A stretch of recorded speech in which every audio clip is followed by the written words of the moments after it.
Now, an armed forces flyover above Sydney Harbour has wrapped up King Charles and Queen Camilla's Australian tour. Their Majesties farewelled after inspecting the Royal Australian Navy fleet, having mingled with an adoring public outside the Sydney Opera House. I had to skip a day of school just to be here. We've been waiting for like 4 or 3 hours, I think. And I wanted to pay my respects to the King Charles III. Wow. The King's Day started with a smoking ceremony at the National Centre of Indigenous Excellence. He also met Australians of the Year Georgina Long and Richard Scolyer, while Camilla visited OzHarvest. But the highlight of their day, undoubtedly, was a right royal barbecue with locals of Parramatta. It's a particular delight to see and smell all the top tucker here today from Western Sydney's vibrant and diverse community. Never heard Western Sydney said like that. Yeah. Anyway, one of the caterers at the Royal Barbie this Arvo was the owner of Restaurant Misc and Gogglebox royalty, Jad Nehmetallah, who was dishing up his delicious lamb foldover. Yes. Jad, clearly, you were dressed to meet the king. How was it? Mate, it was fantastic. It was a once-in-a-lifetime experience. We didn't know if we were going to actually get him to, eat the foldover or have a solid chat with him, but we did. I actually shook his hand, had a chat with him.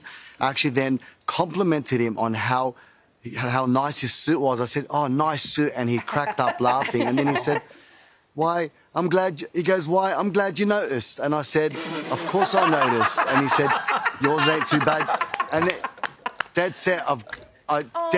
And then I said to him, and then he said, "Yours isn't too bad itself." I said, "Thank you." And then I proceeded to say, "We've got the royal foldover." He goes, "Royal foldover." And I also said to him, "It's okay, I haven't put too much garlic in it for you." And he went, "Oh, it's okay, I'm not going to eat it." And we proceeded to kind of, I don't think he was hungry, but to be honest, he missed out. It was delicious, right? There is so much about that story I love. One is that apparently the king has a Cockney accent, which I just never foresaw. Get me to the church on time. I'm getting married in the morning. Etc. Yeah. The other is I'm pretty sure you're not meant to reveal the contents of a conversation with the king, so you're probably going to be sent to the tower. But anyway, aside from that, stunning. You said you spoke to him for a long time. This is true. We have video of it because you just wouldn't let go. So here you are having this conversation, which I think you've just recounted. Look at your clothes. There it is. And there's, it's just going on. I think he's moved on to talk to this other guy now. Get out of the way, Jad. And says this guy. And then where do you... just pop up here.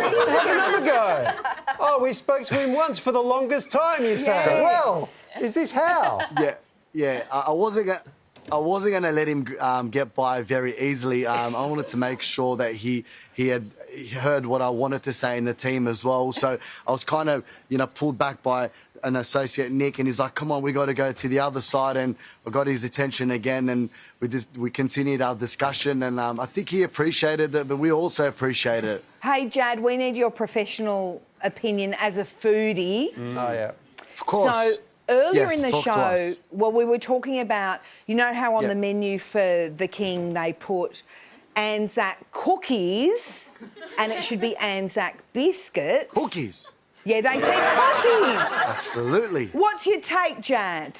Call it a biscuit. It's the colloquial Australian word. It's the slang word what the Brits use. It's a biscuit. And the difference is that a cookie is just American, and we're not about that. Anzac biscuits, large, thinner, a little bit harder, whereas a cookie is just doughy and thick and crumbly. It's a no-no. Jad, in every way. No wonder Prince Charles fell in love with you. What would you say about anyone who was on about Team the substance Cookie of their here? character, potentially? They need to research cookies. They need to understand and familiarise themselves with what an actual biscuit is, and then grab that, dunk it with their head in a cup of tea. With their head? Their head? Just to wake them up a little bit. Yeah, just to wake them up a bit. Well said, Jad. Well said. Wow. Yeah.